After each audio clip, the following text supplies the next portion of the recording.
Assalamualaikum warahmatullahi ta'ala wabarakatuh.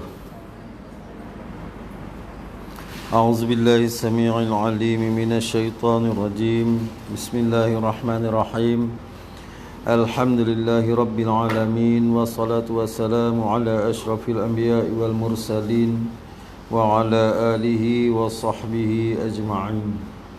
اللهم صل وسلم وبارك على سيدنا محمد الفاتح لما أغلق والخاتم لما سبق ناصر الحق بالحق والهادي إلى صراطك المستقيم صلى الله عليه وعلى آله وأصحابه حق قدره ومقداره العظيم.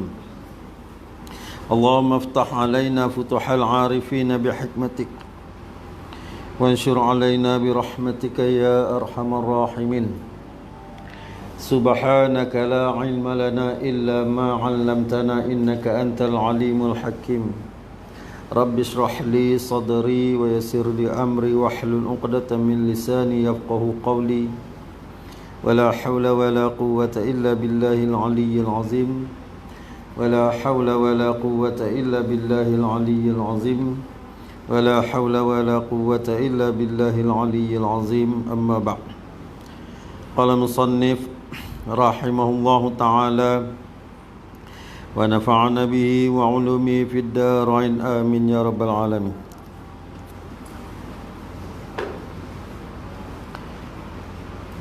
Surat 19.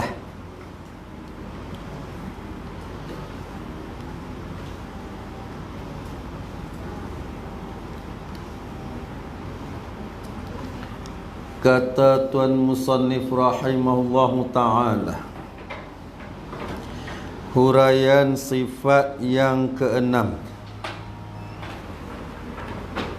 wahdaniyatu, artinya keasaan. Kita sambung lagi kitab Misbahul Munir ke surat 19. Hari ini kata musannif rahimahullahu ta'ala, bermula huraian sifat yang keenam.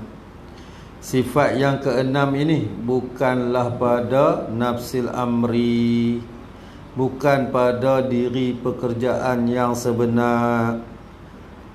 Keenam, kelima, keempat, semua ni bukan pada diri pekerjaan yang sebenar.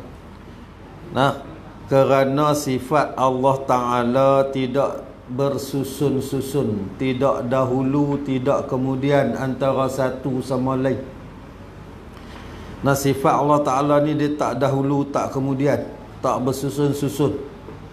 Hanyalah atas tertib zikri, semata-mata tertib susunan dalam nak belajar. Nak baca sekaligus tak boleh. Jadi nak belajar, nak ambil tahu, nak mengaji, nak ambil faham satu-satu, sebab kita wajib mengetahui secara tafsil.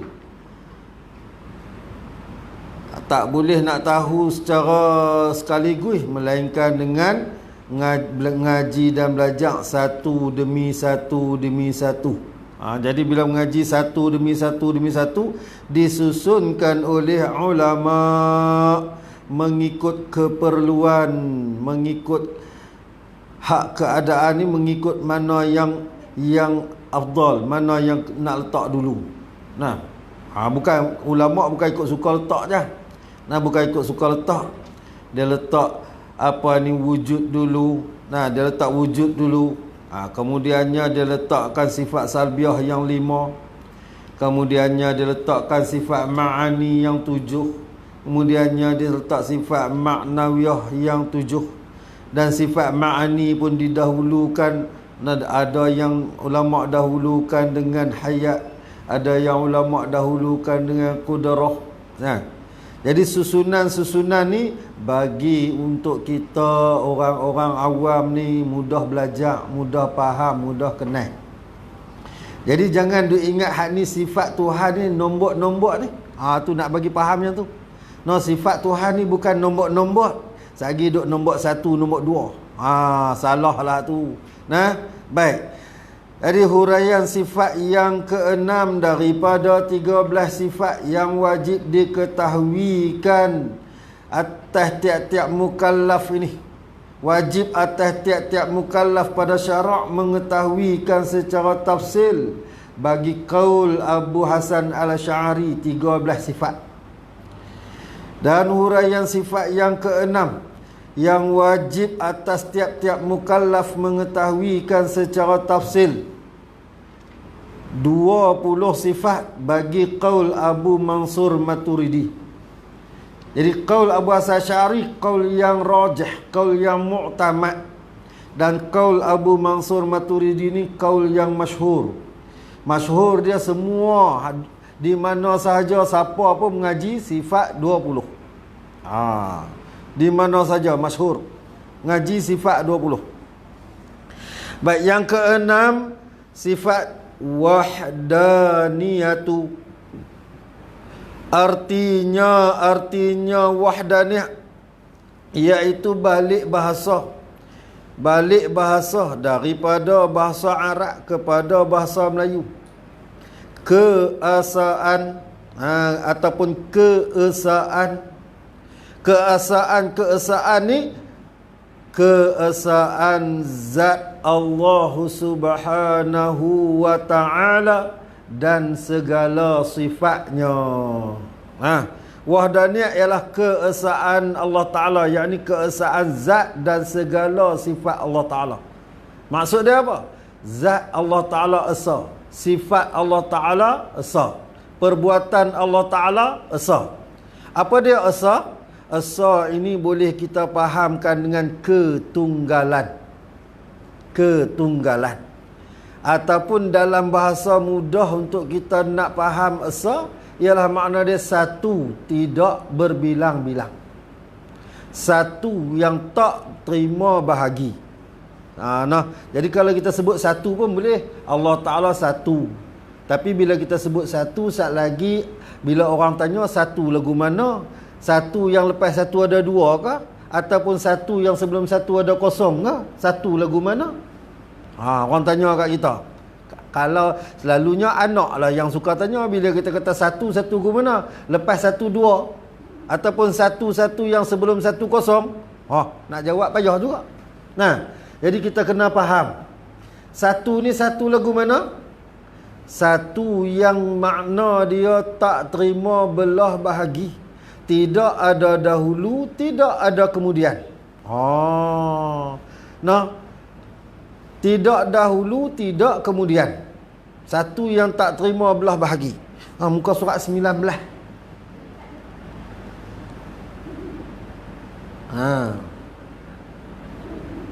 Tak hak merah. Kalau tak merah, biru. Kalau tak biru, pink.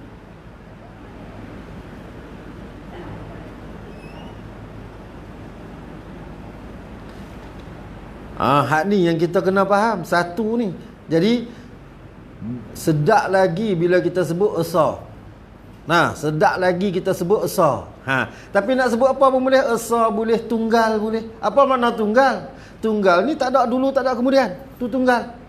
Kalau manusia, kalau makhluk ni tak ada. Kalau sebut tunggal, makna dia tidak ada abang, tidak ada kakak, tidak ada adik. Makna dia tidak ada yang dulu pada dia, tidak ada yang kemudian pada dia. Tu makna tunggal. Jadi wahdaniyah ni ketunggalan Allah Ta'ala.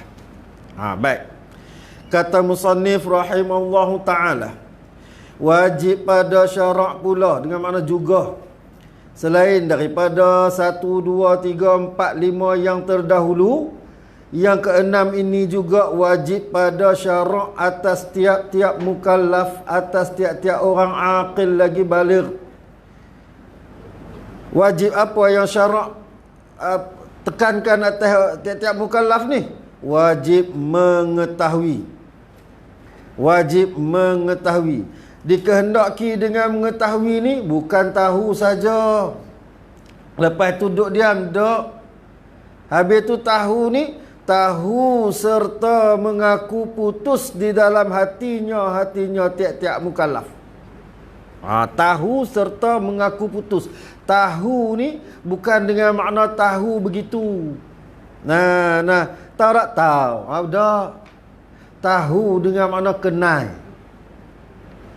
Tahu dengan makna kenal. Kita ni bila kita sebut kata kenal, kenal ni makna dia kita faham sungguh. Oh, kenal. Hang kenal tak dia tu? Oh, kenal dia tu. Dia tu mulut popep. Dia tu muka begini, dia tu rambut begini, dia tu kulit macam ni. Tu kenal. Kenal. Tahu lain. Tahu tak dia? Tahu, aku tahu dia tu anak tu sekian. Oh. Habis tahu. Nah, dia beza tu. Jadi tahu di sini ialah tahu dengan makna mengenal. Kenal sungguh-sungguh. Tetapi bukan sekadar syarak tuntut kita tahu dan kenal semata-mata. Tapi syarak wajibkan atas kita tiap-tiap mukallaf i'tiqad pula. I'tiqad pula barang hak yang dituntut tahu tadi ni. Kena i'tiqad. Apa dia i'tiqad? Mengaku putus di dalam hati. Mengaku putus di dalam hati. Apa makna mengaku putus dalam hati?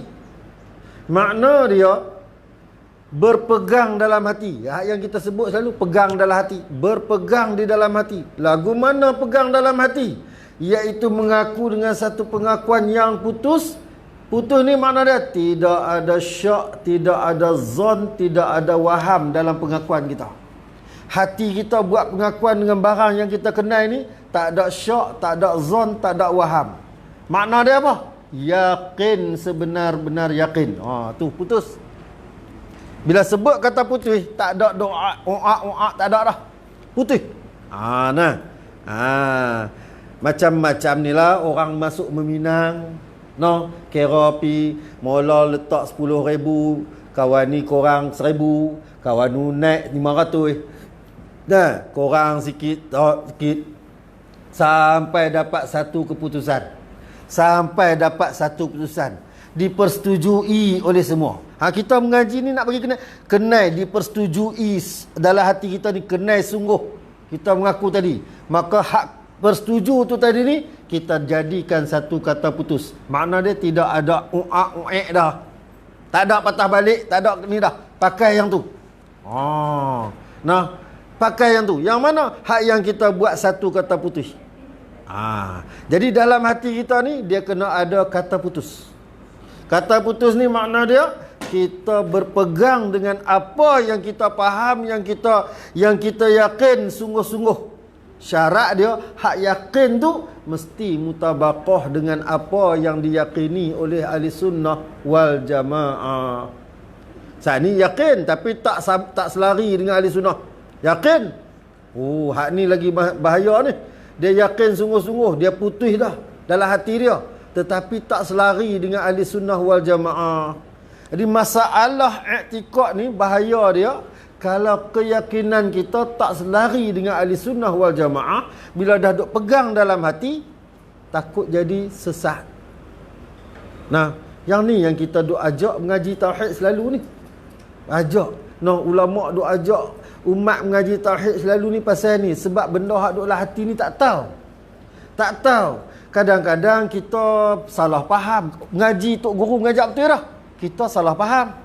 Dan kita pula bukan duk muzakarah pun, kan? Muzakarah dak pun kita ni muzakarah lah. Saya balik gerah muzakarah dak. Jadi kita kadang-kadang tak tahu pegangan macam mana, faham macam mana, kita tak tahu. Tapi bila kita duk mengaji, ilmu duk pelan bertambah, faham pelan bertambah. Bila faham pelan bertambah, i'tiqad kita dapat diperbetul. Kan? Jadi yang duk takutlah i'tiqad tak selari dengan hak apa yang ahli sunnah wal jamaah i'tiqad. Macam mana nak berbetul ni sedangkan dia dah putih dalam hati dia? Ni masalah ni. Ini nama dia yang kita takut sekali, orang yang jahil murakab. Dia tak tahu, kata dia tak tahu. Tapi dia duk berasa dia tahu. Jadi bila dia berasa dia tahu, dia mesti berasa orang lain tak tahu. Pasang. Dia tak tahu, kata dia tak tahu. Dia duk berasa dia tahu. Bahkan dia berasa orang lain tak tahu. Agak-agak boleh dah nak tegur dia ni? Tentu tak boleh. Ini masalah yang paling berat sekali jahil murakab. Sebab jahil murakab dia rasa tak mengaji tak apa dah. Dia akan timbul sifat jahil murakab. Sebab tu di sini makna kehendak yang Allah Ta'ala tekankan pada tiap-tiap mukallaf ni mengetahui dengan makna tuntut ngaji sungguh-sungguh. Bagi faham, bagi reti. Ngaji betul-betul. Pulun ngaji sungguh-sungguh. Bagi faham, bagi reti, bagi kenal. Kemudiannya i'tikad kita ni mesti kita faham dah. Sahih. Apa yang kita i'tikadkan selari dengan apa yang dikehendaki, yang diiktikadkan oleh ahli sunnah wal jamaah. Apa dia yang dituntut kita i'tikad dalam hati kita? Tuntut kita mengaku dalam hati kita ni akan pengakuan tentu sungguh. Disuruh kita mengaku tentu sungguh. Apa yang sungguh ni? Allah Ta'ala itu satu. Dia suruh kita mengaku dalam hati kita. Tentu sungguh dengan makna wujub. Bahasa Arab sebut wujub. Wujub. Ni yang hak ni hak awal-awal dulu mengaji ni kena ambil faham ni. Wujubun wajibat. Mesti sungguh perkara yang wajib. Perkara yang wajib ni sifat yang wajib bagi Allah Ta'ala. Kita mengaku dengan hati kita mesti sungguh, ataupun pasti sungguh, ataupun tentu sungguh. Nak habaq kata sungguh ni dengan makna mesti.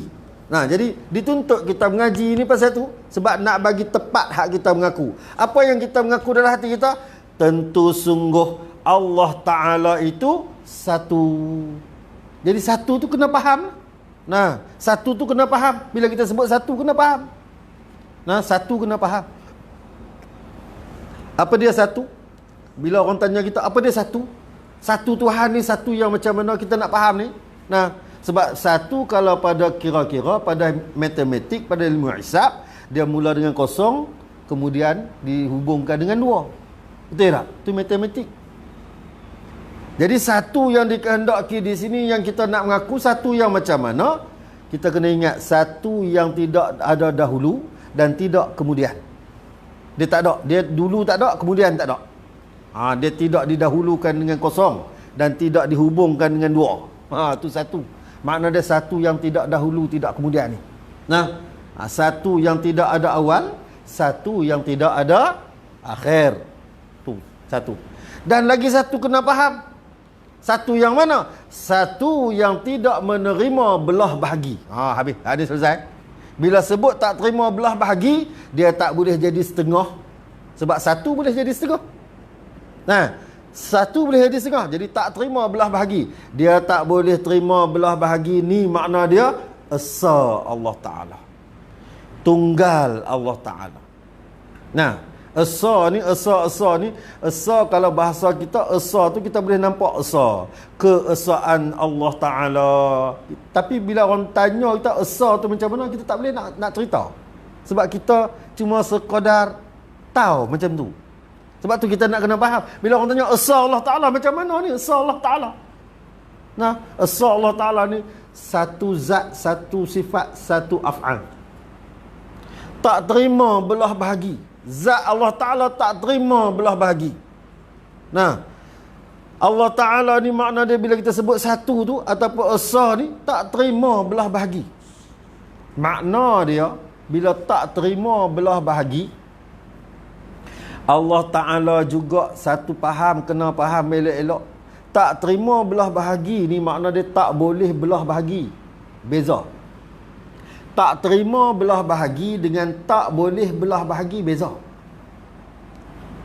Jauhar benda yang paling halus.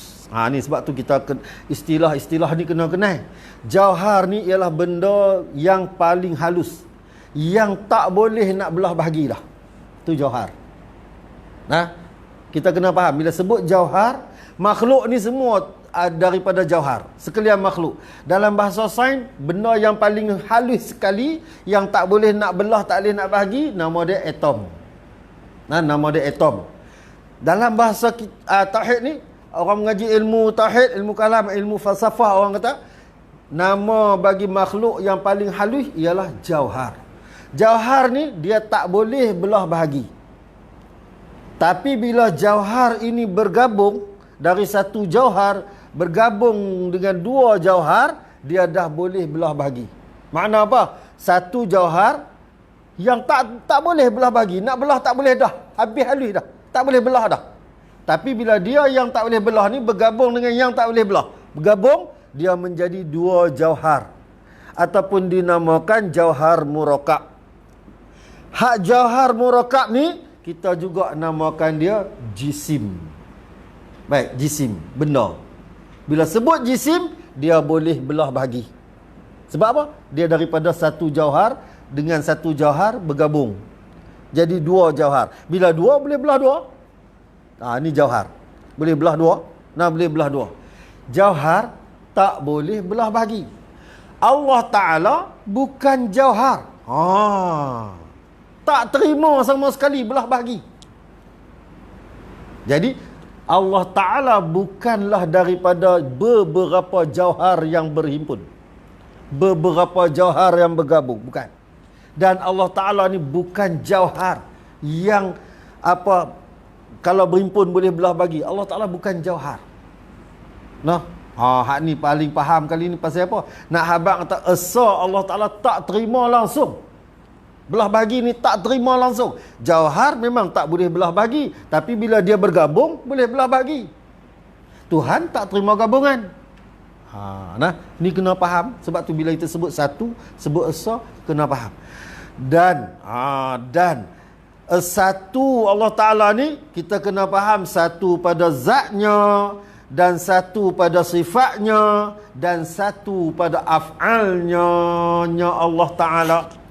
Allah Ta'ala ini esa pada zat, pada sifat dan pada af'al. Jadi kita faham dah. Esa dengan makna tak terima belah bagi. Esa dengan makna satu. Esa dengan makna Allah Ta'ala ini yang tidak ada dahulu dan tidak ada kemudian. Allah Ta'ala ni tidak didahulukan oleh tiada dan tidak disudahi dengan tiada. Tu makna dia esa. Dia tak ada awal. Dia tak ada kemudian. Tak ada. Kalau ada, kita ada dulu. Pasal apa? Bermula dengan tak ada. Kemudiannya kita dihubungkan pula dengan tak ada. Makna dia kita ada dahulu, kita ada awal dan kita ada kesudahan. Allah Ta'ala tidak ada awal, tidak ada kesudahan. Tu esa. Kalau ada kesudahan, walaupun dia tak ada awal, tapi ada kesudahan, tak boleh kata esa. Allah Ta'ala ni esa.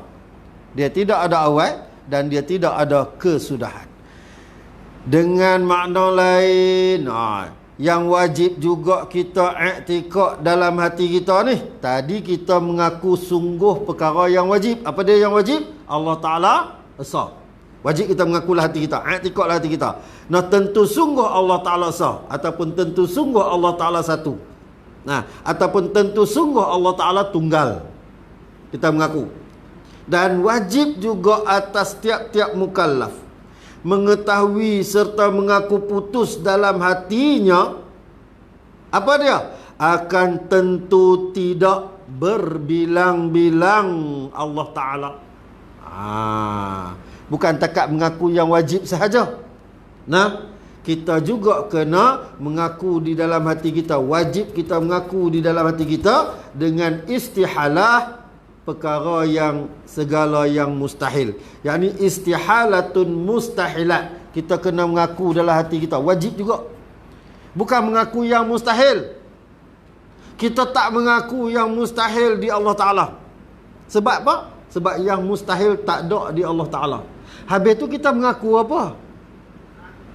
Kita mengaku apa ni? Kalau kata bukan mengaku yang mustahil, saat ni piduk mengaku yang mustahil pula ada di Allah Ta'ala.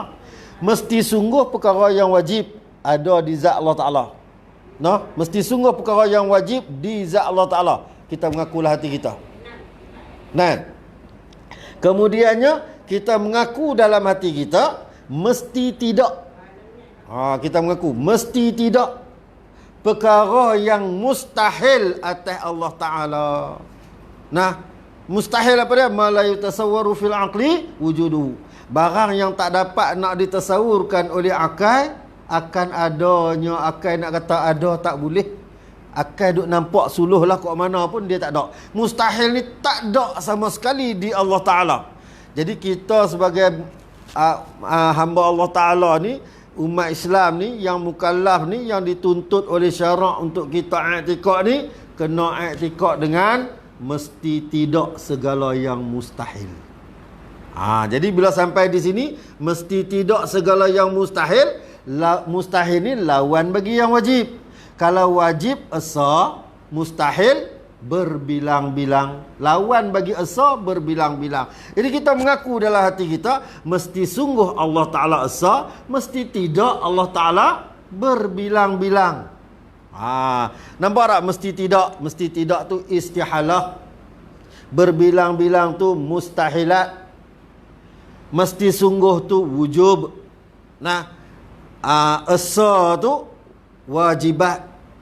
Ni yang kita mengaji hukum akal dulu ni. Wujubun wajibat, istihalatun mustahilat, jawaizun jaizat. Ni guna dia yang ni lah. Nak mengaku, nak i'tikad dalam hati ni, nak mengaku dengan sungguh perkara yang wajib pada hak Allah. Mesti tidak perkara yang mustahil atas Allah Ta'ala. Jadi bila kita masuk satu sifat, dia ada dua i'tikad, dua pengakuan. Dengan dua aqaid ni kita buat pengakuan. Jadi musannif bagi tahu dah kat kita, pengakuan kita mesti sungguh Allah Ta'ala itu satu pada zatnya Allah Ta'ala, dan pada sifatnya Allah Ta'ala, dan pada af'alnya Allah Ta'ala, dan mesti tidak berbilang-bilangnya Allah Ta'ala pada zatnya, pada sifatnya, dan pada af'alnya. Kita mengaku. Baik. Hak ni faham dah elok-elok, tambat tok duk dalam hati, ikat elok-elok. Tu yang dinamakan aqaid ni. Aqaid ni simpulan. Setiap simpulan. Bila disimpul-simpulkan, dinamakan aqidah. Simpul-simpul, campur-campur, nama dia aqidah. Aqaid, simpulan iman. Aqaidul iman. Simpulan yang dibangsakan kepada iman. Ada simpulan ni, iman. Simpul siap-siap. Simpul tambatlah hati kita. Mesti sungguh Allah Ta'ala esa, mesti tidak Allah Ta'ala berbilang-bilang. Tambat siap-siap dalam hati kita. Jadi kita hak tambat ni pasal apa? Pasal dia wajib kita i'tikad. Lepas tu baru kita mengaji ambil tahu dia. Baru mengaji ambil tahu dia. Sebab apa? Sebab dia buat main i'tikad dulu, kita i'tikad dulu. Nampak? Duduklah hati kita sengak. Duduk time tu sengak. Lepas tu baru kita ambil faham dia. Firman Allah Ta'ala. Musannif buat main firman Allah Ta'ala ni juga adalah sebenarnya menjadi dalil naqli. Kena faham ni elok menjadi dalil naqli, iaitu musannif naqalkan ayat Al-Quran menunjukkan atas pengakuan yang kita mengaku ni selari dengan apa yang Allah Ta'ala mengaku dalam Al-Quran. Apa dia? Wa ilahukum ilahun wahid. Surah Al-Baqarah ayat 163. Artinya, dan bermula Tuhan kamu itu. Bermula Tuhan kamu itu. Yakni, wahai Muhammad, bermula Tuhan kamu itu. Tuhan yang satu. Allah Ta'ala sendiri habaq. Dia adalah Tuhan yang satu.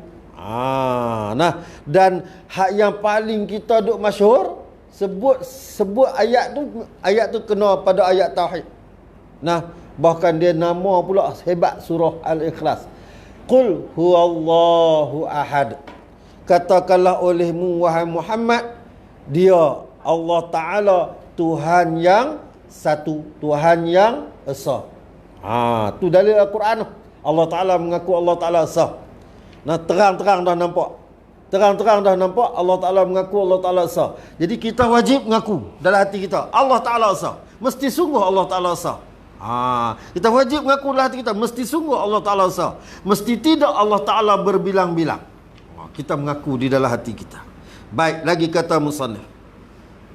Maka satu itulah, satu mana hak yang Allah Ta'ala mengaku kata Allah Ta'ala tu satu. Satu dengan makna tidak ada permulaan bagi adanya dan tidak ada kesudahan bagi adanya. Satu yang tak terima belah bahagi itu. Satu yang artinya esa, yang artinya tunggal, itulah dikatakan wahdaniyah, artinya keesaan Allah Ta'ala pada zat, pada sifat, pada af'al, dan tidak berbilang-bilang Allah Ta'ala pada zat, pada sifat dan pada af'alnya Allah Ta'ala.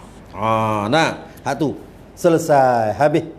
Kita kena faham. Selesai dah i'tiqad kita. Jadi lah ni nak ambil faham i'tiqad kita ni, bagi kenal, bagi elok-elok. Musannif bawa mai kat kita. Nah, dan bermula makna satu pada zat itu. Satu pada zat. Apa dia satu pada zat? Ialah kata musannif, satu pada zat itu. Zat Allah Ta'ala tidak bersusun daripada beberapa zat yang boleh dibilangkan. Tadi habaq dah kan? Tadi dah habaq dah. Jauhar bersusun-susun. Jauhar ni zat yang baru. Jauhar tak boleh belah bahagi. Jisim terima belah bahagi. Jirim dia mengambil tempat. Hak tu jugalah. Hak tulah jauhar, hak tulah jisim, hak tulah jirim. Tapi jauhar tak boleh belah bahagi. Nah, jisim gabungan dua jauhar, terima boleh belah bahagi. Jirim ni hak gabungan dua jauhar ataupun jauhar tu sendiri, yang dia bila dia ada, dia mesti mengambil ruang dia. Nah, setiap jauhar mengambil ruang dia. Apatah lagi bila dia bergabung dari satu jauhar bergabung dengan banyak jauhar, bergabung, berjuta-juta jauhar bergabung macam kita ni. Bilion jauhar. Kalau dicincang, bilion jauhar yang tak boleh tak boleh bahagi dah ni jauhar. Tak boleh dah. Dihimpunkan kita ni, himpun berbilion jauhar punya ada. Nah, jadi kalau orang mengaji sains dia tahulah dalam badan manusia ni mengandungi berapa atom. Nah, kita atom, gabungan-gabungan atom yang menjadi molekul-molekul, yang jadi sel-sel, gabung. Nah, tu yang tu. Jadi bila gabung ni berketui macam ni, nah, kita baru nampak setiap yang berketui macam kita ni mesti mengambil tempat. Termasuk yang tak berketui macam angin. Angin ni ambil tempat ni, angin tempat dia ni. Angin tempat dia. Setiap yang angin ni, semua ni tempat dia. Mana kosong ni tempat angin. Nah, kosong ni tempat angin. Dan tempat angin ni, angin tak boleh masuk di dalam jisim-jisim ni. Dia mai, dia belaga, dia lari. Dia tak masuk. Tak bermasuk-masukkan. Tak masuk. Ni ayak. Kan? Ayak. Dia tak bermasuk-masukkan. Nah, dia mengambil tempat dia. Kalau dia ni masuk ke tempat kawan ni, dia akan tolak kawan ni keluar. Makna dia tak bermasuk-masukkan. Nah, masing-masing tempat sendiri. Tu makna dia jirim mengambil lapang. Bila sebut jirim, mengambil lapang. Bahasa kita, mengambil ruang. Jadi kita kena kenal tiga ni. Nah, tapi hak tu lah. Jadi kita dah habaq dah. Jauhar tak terima, tak boleh belah bahagi. Nah, tak boleh belah bahagi. Bila sebut jauhar tak boleh belah bahagi dah, bila bergabung dua jauhar, nama dia jisim. Allah Ta'ala ni bukanlah zat ataupun jauhar yang bersusun-susun, murakab. Nah, bukan jauhar, bukan jisim yang bersusun-susun. Nah, jadi Allah Ta'ala tentu dah bukan macam kita. Sebab kita bersusun-susun jauhar. Nah, kita bersusun-susun jauhar. Allah Ta'ala tak bersusun-susun jauhar. Bukan. Nah, tu di situ dia kata Allah Ta'ala ni bila kita sebut satu pada zat, ialah zat Allah Ta'ala tidak bersusun daripada beberapa zat. Nah, tak bersusun daripada beberapa zat. Allah Ta'ala hanya satu zat. Bukan bersusun-susun daripada beberapa zat. Seperti mana bersusun-susun jauhar. Jadi seketui ni. Nah, jadi seketui. Bukan. Nah, iaitu kata tidak bersusun daripada beberapa zat yang boleh dibilangkan. Boleh dibilang ni makna dia boleh bahagi, boleh kerat, boleh rincik, boleh risik, boleh belah. Tu boleh dibilang. Makna boleh dibilang ni luas. Nah, bukan makna boleh dibilang tu kira 1, 2, 3, 4, 5 dah. Hak tu satu bilangan, bentuk bilangan. Nah, bentuk bilangan. Nah, ni satu. Satu ni boleh dibilang. Sebab apa? Sebab dia boleh belah. Belah lagi. Dia boleh kerak. Dia boleh khisik. Makna boleh dibilang. Nah, boleh dibilang. Allah Ta'ala bukan daripada yang bersusun-susun, daripada beberapa zat yang berhimpun yang boleh dibilang. Makna dia Allah Ta'ala zat yang tak terima belah bahagi sama sekali. Nah, tu. Kata musannif, seperti kata musannif, boleh dibilang-bilang. Macam mana yang kata boleh bilang? Dengan sekurang-kurang bilangan, dengan bahawa. Nampak? Kira boleh dibilang ni luas makna dia. Kita kena faham elok-elok lah. Faham. Bila sebut boleh dibilang ni, orang mengaji tauhid dia boleh faham. Bila disebut Tuhan ni zat yang tak boleh dibilang, makna dia tak berbilang-bilang. Maksud tak berbilang-bilang ni lagu mana? Kalau bagi kita biasalah bila orang tanya tak berbilang-bilang ke mana? Oh, tak boleh kira 1, 2, 3, tak boleh kira. Bukan 1, 2, 3. Tu maksud kita lah pada bilang-bilang. Betul tak? Ni 1, 2, 3, 4 juta. Boleh bilang-bilang. Tu satu bilangan dalam bentuk matematik. Tapi yang dikehendaki kita faham dengan makna tak boleh berbilang-bilang ni, makna dia tak boleh Allah Ta'ala ni seumpama bahawa tidak boleh mana? Dikerat. Nama? Betul tak? Tak boleh dikerat. Tak boleh dikerat, tak boleh dipotong. Kerat potong. Lagi apa lagi? Potong dua tak boleh. Tak boleh dikerat. Ataupun tak boleh dibelah dua. Dia nak abang kata satu zat yang tak boleh dibelah dua. Tak boleh dipotong, tak boleh dikerat. Lagi apa lagi? Tak boleh dikisik. Tak boleh. Tak boleh dikisik dua. Seperti segala zat yang baharu. Jadi kita ni bolehlah. Boleh dikerat, boleh dipotong, boleh dikrisik, boleh dibelah. Nah, jadi nak ambil faham kata tak berbilang-bilang ni dengan makna tak boleh segala perkara yang boleh berlaku kat makhluk. Tu Tuhan tak berbilang-bilang. Bukan takat tak boleh bilang 1, 2, 3 je. Nah, kita ni 1, 2, 3, 4, 5, 6, 7, 8, 9, 10 boleh kira. Boleh kira. Dan kita boleh dikerat. Dan kita boleh dipotong. Dan kita boleh dikisik, dirincik. Lagi apa dia lagi? Nak habang aku nak. Boleh dibelah. Nah, semuanya kita boleh kena bahagi. Semuanya kita ni boleh kena bahagi. Allah Ta'ala Esa tak berbilang-bilang. Tu makna dia mudah faham. Bila sebut asa pada kita nampak dah zat Allah Ta'ala tak boleh dibelah bahagi. Tak boleh terima belah bahagi. Nak belah kat mana pun tak boleh.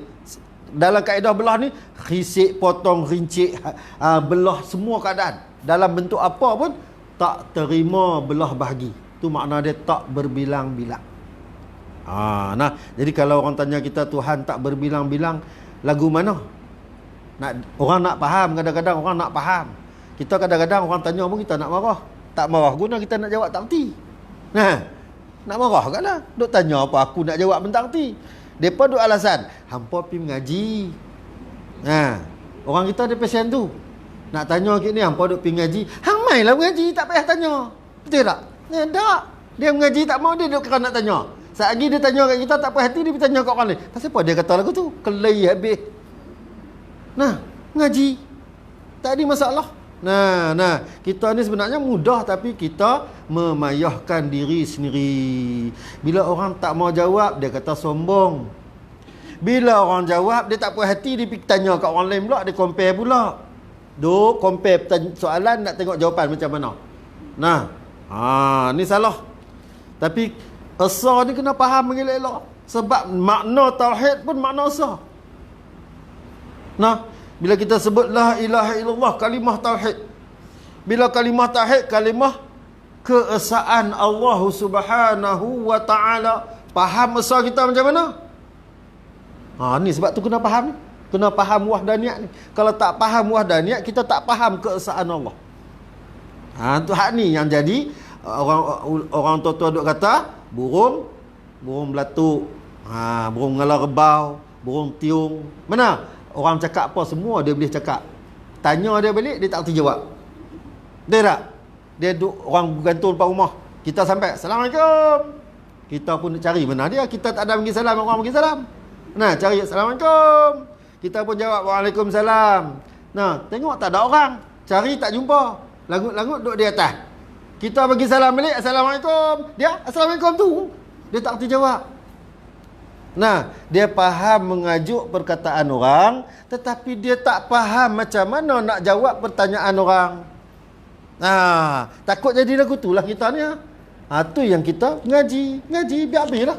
Nah, biar orang kata kita tak cerdik, tak apa, janji kita mengaji.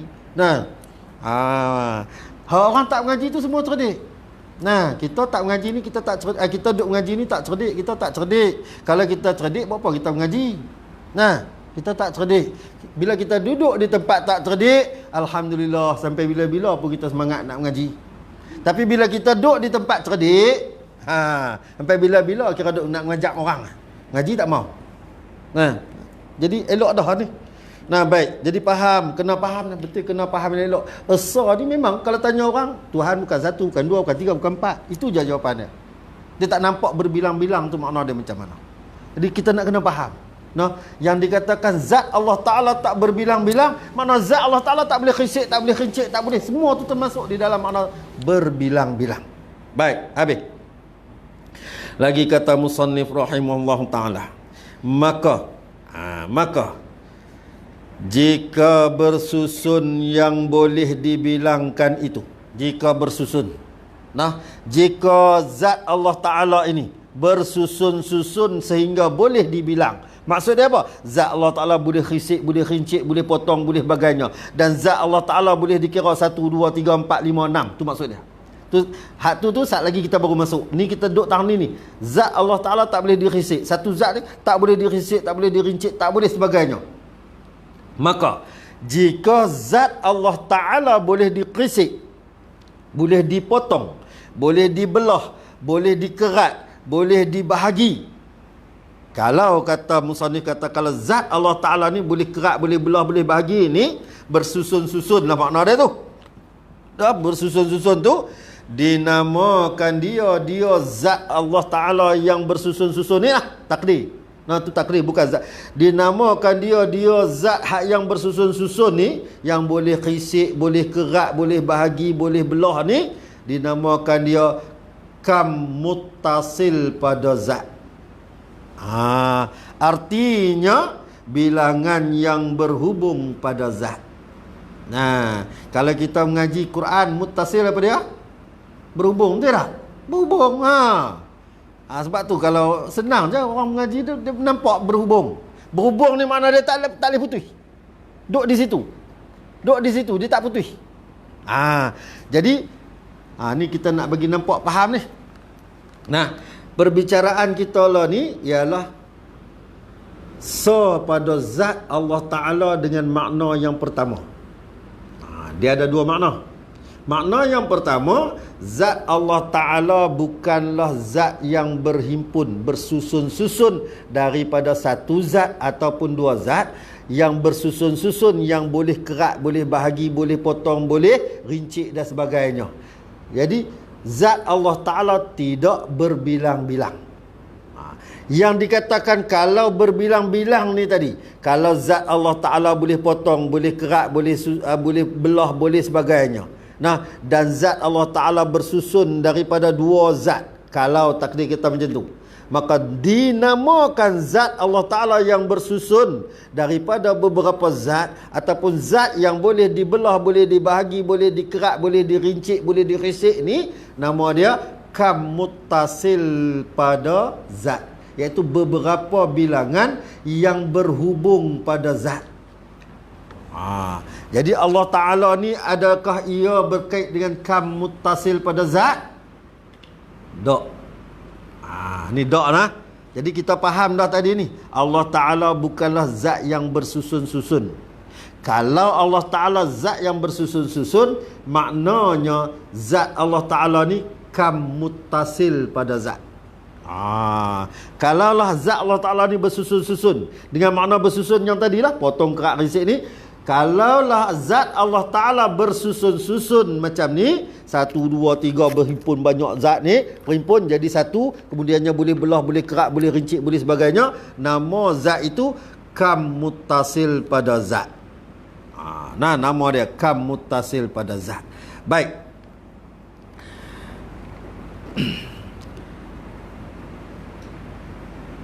Dan bila disebutkan zat Allah Ta'ala yang bersusun-susun ni kam muttasil pada zat, maknanya kata musannif, dan juga dikatakan apa? Zat yang bersusun-susun daripada beberapa zat, ataupun jauhar yang bersusun daripada beberapa jauhar, yang mana jauhar yang bersusun tadi ni boleh terima belah bahagi, boleh kerat, boleh potong, boleh belah, boleh rincik, boleh risik dan sebagainya, dinamakan zat itu jisim. Nah, jadi kita faham apa? Kalau zat Allah Ta'ala tu bersusun-susun, zat Allah Ta'ala jisim. Apa dia jisim? Artinya segala zat yang baharu yang boleh dibahagikan, dengan mana terima belah bahagi. Segala zat yang baharu ni yang terima belah bahagi. Jadi kalaulah zat Allah Ta'ala bersusun-susun, nama dia zat Allah Ta'ala jisim. Kalau zat Allah Ta'ala tu jisim, nescaya Allah Ta'ala mesti serupa dengan makhluk ni. Mesti Allah Ta'ala serupa dengan makhluk ni. Pasal apa? Kita jisim yang bersusun-susun beberapa jauhar. Pokok jisim, batu jisim, angin jisim, apa saja benda yang ada makhluk ni, semuanya daripada jisim. Sama ada dia yang halus ataupun yang ketui. Nah, angin jisim, tapi dia jisim yang halus, jisim latif. Nah, jisim. Jadi kalau Allah Ta'ala ni zat yang bersusun-susun yang macam ni, yang boleh kerat, boleh bahagi, boleh risik, boleh rincik semua ni, nah, makna dia Allah Ta'ala macam kita. Boleh jadi Allah Ta'ala macam manusia, boleh jadi Allah Ta'ala macam pokok. Sebab apa? Sebab dia zat bersusun serupa macam kita. Jadi di sini yang nak bagi kita faham bahawa zat Allah Ta'ala tidak bersusun-susun daripada beberapa zat. Tu makna dia esa. Maka ternafi kam muttasil pada zat dengan wahdaniyat. Tu kita kena faham yang ni. Ternafi makna dia tertolak dah pada sedia kala lagi dah. Nah, ternafi kam muttasil. Apa dia kam muttasil? Ni beberapa bilangan yang berhubung. Kita ni lah beberapa bilangan yang berhubung. Nah, batu tu semua kam muttasil lah. Sekalian makhluk ni, sekalian yang baharu ni kam muttasil. Nah, kam muttasil pada zat. Jadi ternafi kam muttasil pada zat dengan wahdaniyah. Makna dia tak terima, tertolak. Nah, beberapa bilangan yang berhubung pada zat, dengan kita mengisbatkan, mengiktikadkan bahawa Allah Ta'ala zat yang esa, tak berbilang-bilang. Nah, jadi kita nampak dah lah, kalau berbilang-bilang Allah Ta'ala jisim. Tu yang kata tak berbilang-bilang. Kalau Allah Ta'ala berbilang-bilang, Allah Ta'ala jisim. Kalau jisim tentu dah serupa makhluk. Tak tahulah serupa apa. Sebab jisim. Jisim ni semualah. Manusia jisim. Nah, jisim semua. Binatang jisim. Jin jisim. Malaikat jisim. Nah, semua. Semua ni jisim. Langit jisim. Bumi jisim. Jadi kalau Allah Ta'ala adalah yang berbilang-bilang zat, yang berhimpun, nescaya Allah Ta'ala juga serupa makhluk. Tak boleh terima sama sekali. Kalau Allah Ta'ala serupa makhluk, tak boleh terima. Siapa boleh terima? Kufur. Tu yang penting dia kena faham. Terima saja oleh akal dia, terima saja oleh hati dia, Allah Ta'ala serupa makhluk, Allah Ta'ala serupa jisim, kufur. Zahir dia kafir. Nah, kenapa mereka jadi kafir? Kerana mereka menzahirkan apa yang mereka serupakan Allah. Mereka serupakan Tuhan ni apa dia? begini bentuk begini. Depa zahir, depa sembah. Kufur, kafir lah. Manusia semua bila dia zahirkan apa yang dia serupakan Tuhan, itulah kafir. Nah, duk dalam ni syirik, siapa pun tak tahu. Siapa pun tak tahu. Duk dalam ni syirik, siapa pun tak tahu apa dia yang dia serupakan Tuhan. Siapa pun tak tahu. Nah, tapi bila kita mengaji, takkan Tuhan serupa tu. Kalau Tuhan serupa tu, tu yang Tuhan keluar berbentuk-bentuk. Senang je kita boleh gambar. Kalau Tuhan serupa macam mana yang depa faham, mana ada Tuhan keluar bentuk-bentuk, depa betul kita tak betul kalau begitu.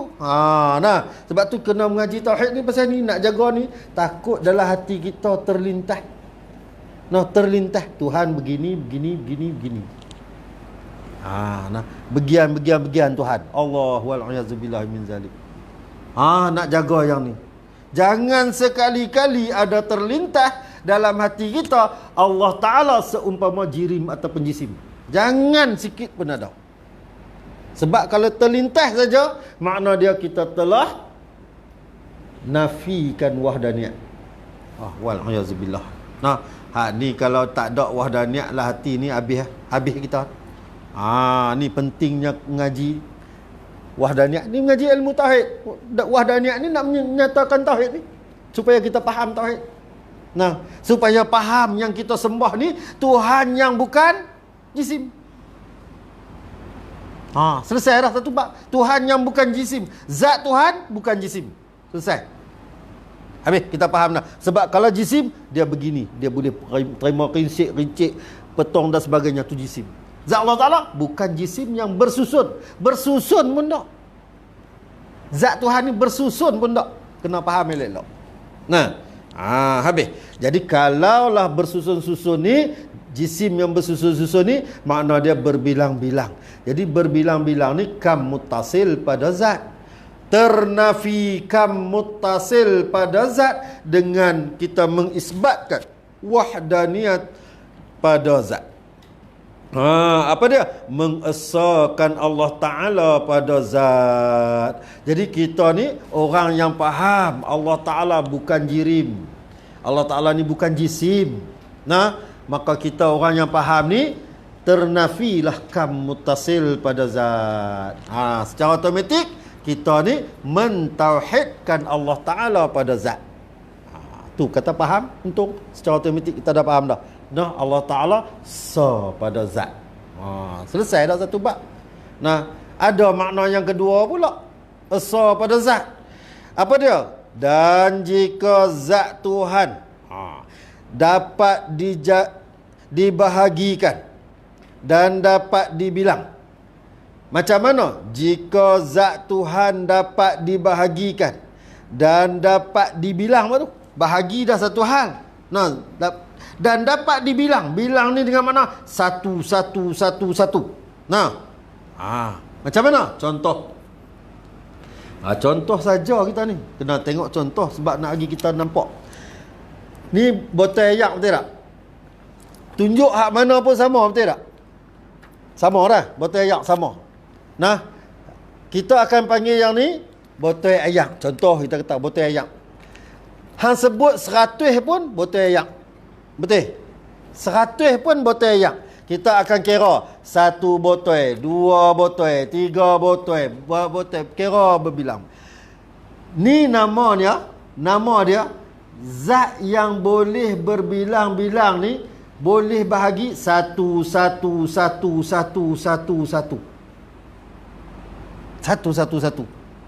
Nah, kita faham elok ni. Ni. Jadi kita baik botol ayak kok payah kita manusia. Ni kita semua duk ada dalam ni. Kita tak kira berapa puluh orang kita duk ada, kita tak kira berapa puluh orang kita duk ada ni. Tapi kita kata ada contoh kita ambil, ada 30 orang, 40 orang, 50 orang. Sebut ada 50 orang tu yang poin dia tahu mana? Orang. Kita ni semua orang. Nah, kita ni berbilang-bilang yang berasingan. Orang tak? Orang. Orang tak? Orang.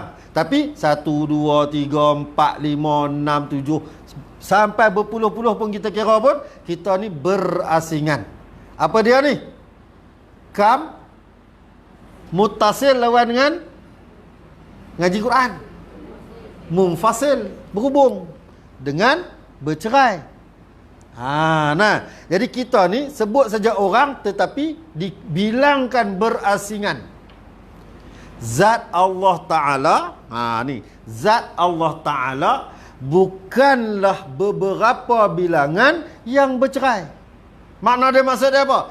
Zat Tuhan bukan di langit satu, di bumi satu, di bulan satu, di planet satu, di sini satu, sana satu. Dah. Banyak zat berhimpun, zat Tuhan belaka. Dah. Bukan lagu tu. Macam kita lah ni sebut manusia. Kira lah berapa bilion manusia ada atas muka bumi ni. Berbilang-bilang manusia. Bilangan kita ni yang berasingan.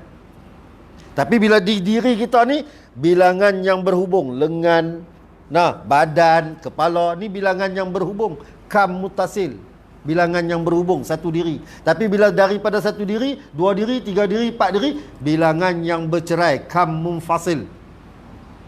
Baik. Faham yang tu, baru kita nampak yang ni. Kalau tidak, tak nampak. Gimana kam mutasil, kam munfasil ni, duk golek kepala gitu. Bagi nampak, faham dulu benda. Bila sebut satu nama, kita nampak dia. Kalau kita kira dalam diri, kita kam mutasil. Kalau kita kira luar daripada diri kita, 1, 2, 3, 4, 5, kam munfasil. Baik, tengok kata musannif. Dan jika zat Tuhan dapat dibahagi dengan maksud 1, 2, 3, 4, 5, 6, 7. Dan dapat dibilang 1, 2, 3, 4, 5, 6, 7. Bahagi ni boleh belah. Dapat bahagi 1, 2, 3, 4, 5. Berasing. Maka tidak dikatakan satu. Ni kita belah. Kerak kotak ni belah. Bahagi. Satu kotak, dua kotak, tiga kotak, empat kotak, lima kotak. Manusia ni daripada satu belah. Jadi satu. Kira 1, 2, 3. Hak tu perkiraan. Maka tidak lagi dikatakan satu. Walaupun daripada satu. Tapi bila belah. Dia berasing masing-masing. Duk asing-asing. Ataupun jadi satu diri. Berasingan. Maka kata musannif, tak lagi kata satu. Bahkan dikatakan menyerupai dengan makhluk pula. Jadi kita ni makna satu pada zat tu. Hak tu ni tak habis lagi tak. Dapat dibilang ni kalau dibelah bahagi, tidak dikatakan satu, bahkan dikatakan menyerupai dengan makhluk pula. Ni kam muttasil. Hak tadi ni belah bahagi. Ni diri kita ni potong. Lepas tu duduk kira ni tangan, ni kepala, ni badan, bahagi. Walaupun boleh bahagi banyak ni, tak kira satu. Maka kita dinamakan kam muttasil pada zat. Beberapa yang berhubung pada zat. Dan makna. Ni baru masuk. Dan makna satu pada zat itu pula dengan makna juga yang kedua. Makna yang kedua, tidak ada zat yang lain yang boleh berbilang-bilang dengan zat Allah Ta'ala. Zat di langit satu, zat di bumi satu, zat macam kita ni satu. Tidak ada zat yang lain yang boleh berbilang-bilang dengan zat Allah Ta'ala. Maka jika ada zat yang lain seperti zat Tuhan yang boleh berbilang dengan Tuhan. Ni Tuhan, tu Tuhan. Ni manusia, ni semua manusia. Bila kira satu, pecah, cerai, berasing. Tapi semua manusia. Semua manusia. Jadi kalau Tuhan pun macam tu. Nama Tuhan tapi berasing. Langit satu, bumi satu, bulan satu, tak mana saja. Satu. Kalau boleh berbilang-bilang macam ni, tak lagi dinamakan Tuhan. Dan tak dinamakan satu. Mana? Maka dinamakan dia, kata musannif,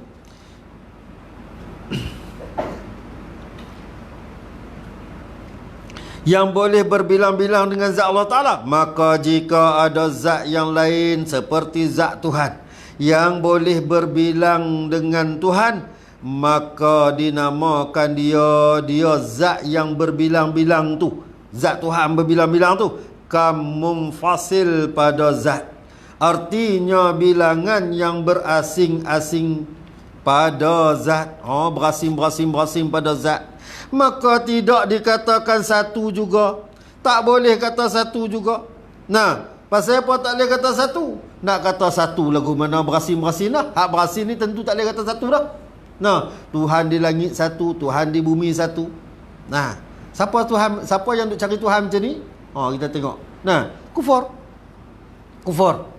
Dia kata Tuhan yang turunkan hujan, asing. Tuhan yang tumbuhkan tumbuhan, asing. Tuhan yang bagi makan di dapur, asing. Tuhan bagi makan di pintu, asing. Banyaknya. Nah, mensabitkan banyak Tuhan, kufur. Sebab tu kita kena jaga Tuhan. Kita orang Islam sampai bila? Tuhan satu. Tuhan tidak berbilang-bilang. Bila sebut Tuhan, kena kat mana? Kena kepada zat yang wajibal wujud, yang bernama Allah. Nah, sebut saja Tuhan, dia kena kepada zat yang wajibal wujud, yang bernama Allah. Maka i'tikad orang Islam, Tuhan satu. Tuhan tak banyak. Jadi ingat, jangan kita duk kata hak ni Tuhan kita, tu Tuhan depa. Tak boleh. Tuhan satu ya. Kita dah. Orang kita dah jadi sedap sebut.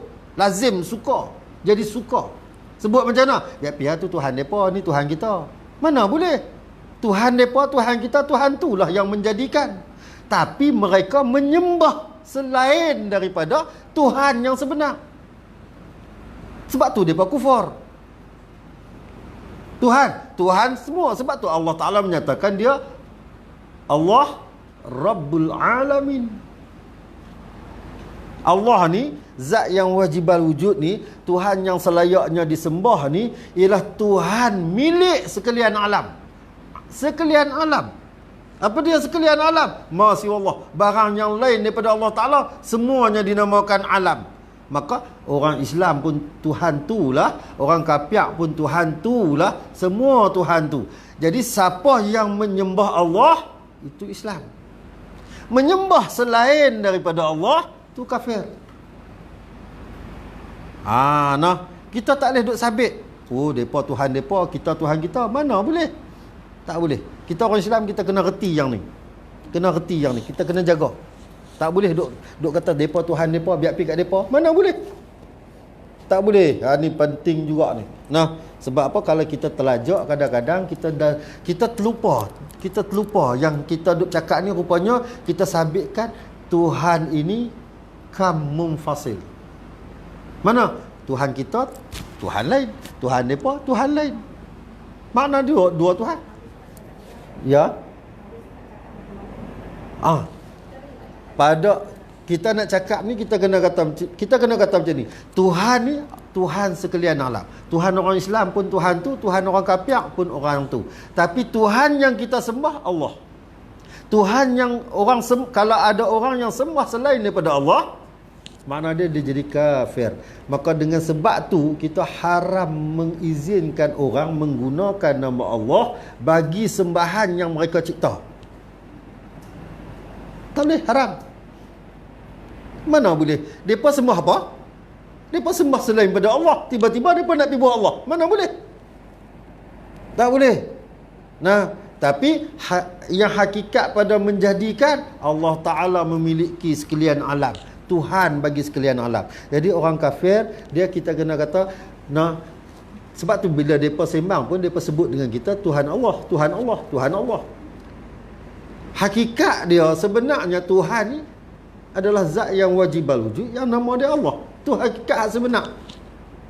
Jadi kita ni jangan sekali-kali kata tu Tuhan ni apa.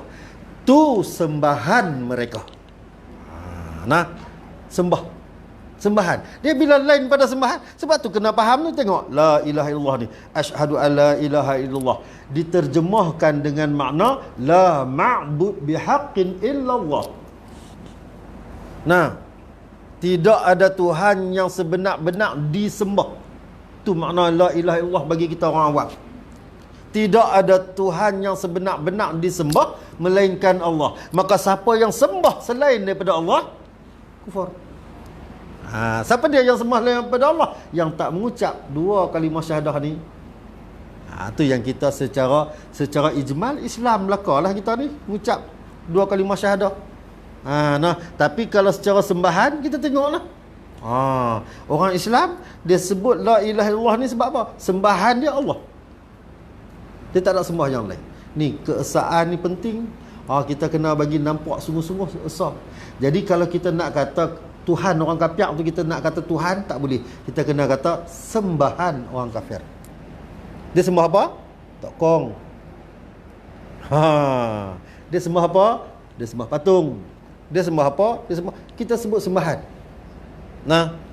Kita jangan kata tu Tuhan dia, yang ni Tuhan dia, yang ni Tuhan. Tak boleh, berapa banyak Tuhan dah. Ni makna kita mengaji keesaan ni, nak bagi faham yang ni esar ni. Sebab kita tak mau kata banyak Tuhan. Bila sebut banyak Tuhan, dia jadi kam munfasil pada zat. Kam munfasil pada zat. Bila jadi kam munfasil pada zat, habislah. I'tiqad tu nak kena jaga. Jadi yang ni cukup penting. Baik. Dan makna satu pada sifat ila akhirih, wallahu subhanahu wa ta'ala a'lam. Jadi kita tangguh pada makna satu pada sifat. Ya.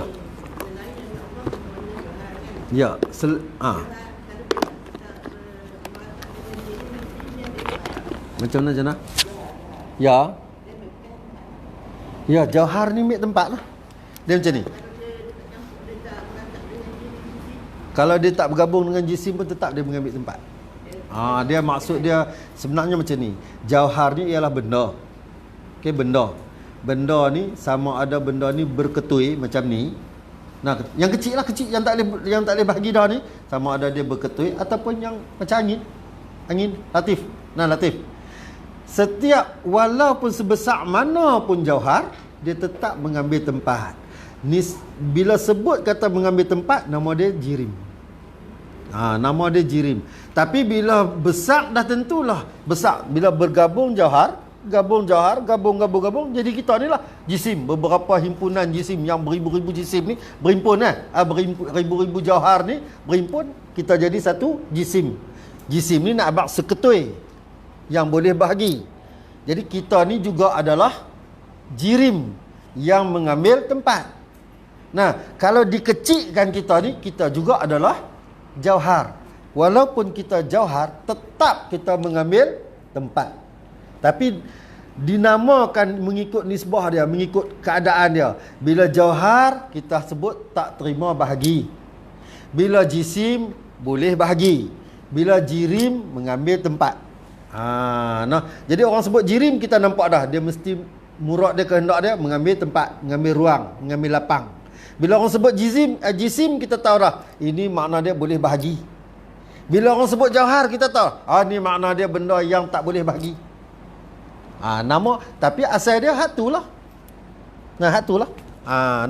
Jadi kita ni, yang ni kena faham elok-elok, faham, kemudiannya kita faham. Yang paling penting sekali, yang saya kata, Tuhan ni kita kena jaga sungguh. Pasal kadang-kadang kita silap, kita duk kata Tuhan. Sebenarnya bukan Tuhan, sembahan. Mereka sembah selain pada Allah.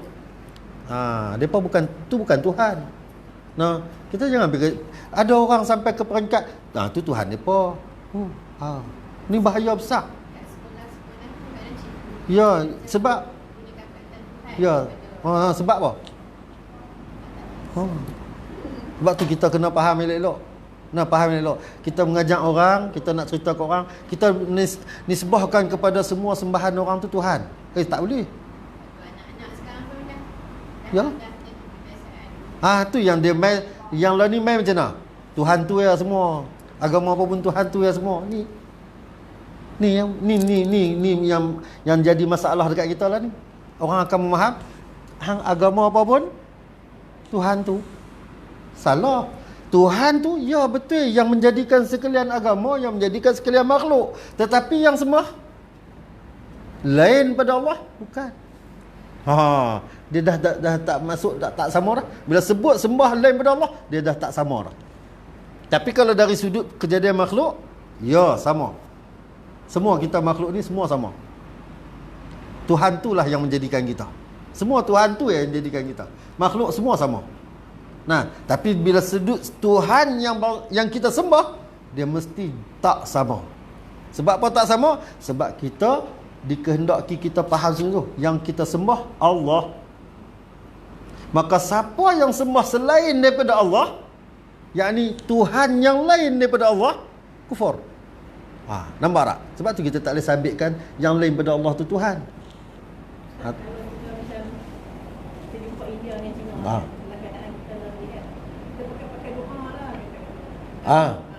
Kita pakat-pakat doa.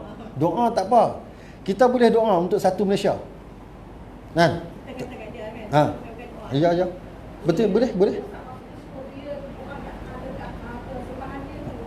Nah, sebenarnya kita orang yang cakap you balik sembah you punya Tuhan, minta doa lah kan. Salah tu.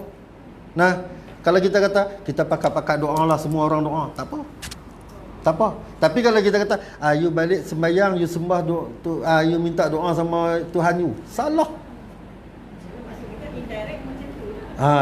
Dia sebenarnya macam tu je. Kita orang Islam ni kita kena ada hak-hak dia. Hak-hak macam mana kita nak jaga akidah. Akidah tu penting, kan? Kita kena jaga akidah kita supaya kita tak terlajak cakap dengan takut kita redha dengan sembahan mereka. Nah. Yalah macam kita kata, hang baliklah sembahyang, you balik sembahyang, you sembah you punya Tuhan, minta doa sama you punya Tuhan. Maknanya kita redha dengan Tuhan yang dia sembah. Allahu Akbar. Kan? Kita dah sabit apa? Kita suruh dia minta Tuhan yang dia sembah tu bagi benda. Salah, tak boleh. Nah, ni benda ni sebab kita dah jadi satu kebiasaan. Benda ni jadi satu kebiasaan tu yang kita duk jadi masalah dalam akidah ni, masalah dia dah jadi biasa, tak ada apa. Orang tak nampak kepada masalah tauhid. Memang kita tak ada niat, tapi tak ada niat kita berdosa lah sebab kita jahil. Jadi yang ni kita tak ada niat. Mana ada orang dah niat? Tak ada orang Islam berniat Tuhan depa tu. Kan? Walaupun kita kata tu Tuhan depa, tak ada siapa kita niat pun. Tetapi dengan perkataan jahil kita ni, berkekalan dalam keadaan jahil tu dosa, bawa takut sampai ke peringkat kita redha. Mana ada orang niat tu Tuhan? Tak ada. Tapi kita cakap. Kita duk kata selalu. Bila duk kata selalu, takut ada i'tiqad dalam hati kita, itu Tuhan. Nah, betul, memang ada orang, ada ramai dia kata, tak apalah hang balik semayang minta dekat hang punya Tuhan. Kan? Orang cakap macam tu kan, hang balik semayang minta dekat hang punya Tuhan. Tak boleh. Nah, kita kata, tak apalah you balik minta doa lah. Itu kita suruh dia minta doa. Nah, dia minta doa, bukan kita suruh dia balik semayang minta kat Tuhan. Tak. You baliklah semayang, you baliklah minta doa. Kita minta doa, you minta doa, semua pakat minta doa. Tak apa. Kan? Tak apa, tak ada masalah. Tapi masalah dia lah ni, kita suruh dia balik sembahyang kat Tuhan dia. Nah, ni bahaya sikit lah. Kita nak jaga je. Kita nak jaga benda-benda ni sebab akidah ni benda bangsa duduk di dalam. Orang tak nampak, jadi kita nak jaga. Memang kita cakap majas. Kita cakap cuma majas, pinjaman. Tetapi dari sebab pinjaman dia dah jadi kelaziman, dia jadi biasa. Bila jadi biasa, esok kita berasa serupa. Tuhan depa dengan Tuhan kita serupa. Depa pun sembah Tuhan tu. Tu yang ramai duk kata, ramai yang duk salah kata tu, yang tu. Orang kafir pun sembah Allah juga. Salah. Depa tak sembah Allah. Kalau sembah Allah, depa tak kafir. Kena faham yang tu. Ya. Salah tu. Orang kata semua agama sama, salah. Sebab agama yang sama agama ni dari sudut makna agama ialah undang-undang. Tu sama. Setiap yang agama ni dia cipta undang-undang. Maka setiap yang cipta undang-undang ni hanya Allah Ta'ala terima Islam ya. Inna dina innallahi Islam. Islam yang Allah Ta'ala terima. Setiap agama tu makna dia undang-undang. Semua orang bila dia buat agama tu dia cipta undang-undang ni. Bila dia buat agama ni dia cipta undang-undang ni. Nah, jadi undang-undang kehidupan manusia ni hanya Islam saja Allah Ta'ala terima. Lain pada tu Allah Ta'ala tak terima. Jadi macam mana kata agama sama? Nah, agama tak sama. Tak sama. Tapi makna kehendak dia agama sebagai undang-undang ya sama. Agama ni adalah undang-undang. Nah, undang-undang kehidupan, keperluan untuk kita hidup tu ya agama. Tapi kalau kata pada makna kehendak agama tak sama sekali, sebab agama yang Allah Taala redha hanya Islam saja. Wallahu a'lam. A'udzubillahi samii'il 'aliim minasyaitonir rajim. Bismillahirrahmanirrahim. Alhamdulillahirabbil alamin. Wassalatu wassalamu ala asyrafil anbiya'i wal mursalin wa ala alihi washabihi ajma'in. Allahumma iftah alaina futuhal 'arifina bihikmatik wa anshur alaina rahmatak wa zakkirna ma nasina ya zal jalali wal ikram. Allahumma faqihna fid din wa 'allimna ta'wil. Allahumma ja'alna minal muslimin wa ja'alna minal mutatahhirin wa ja'alna min 'ibadika salihin. Ya muqallibal qulub sabbit qulubana ala dinik wa ala ta'atik wa ala ma'rifatik wa ala maghfiratik. Subhanaka inna kunna minaz zalimin. Subhanaka Allahumma wa bihamdika ashhadu an la ilaha illa anta wa nastaghfiruka wa natubu ilaik. Bismillahirrahmanirrahim. Wal 'ashr innal insana lafi khusr illa allazina amanu wa 'amilus solihati wa tawassaw bil haqqi wa tawassaw bis sabr. Wa sallallahu ala sayyidina Muhammadin nabiyyi ummi wa ala alihi wa sahbihi wa baraka wasallam. Walhamdulillahi rabbil alamin. Amin ya rabbal alamin. Taqabbalallahu minkum minna wa minkum taqabbal ya karim. Assalamualaikum warahmatullahi wabarakatuh.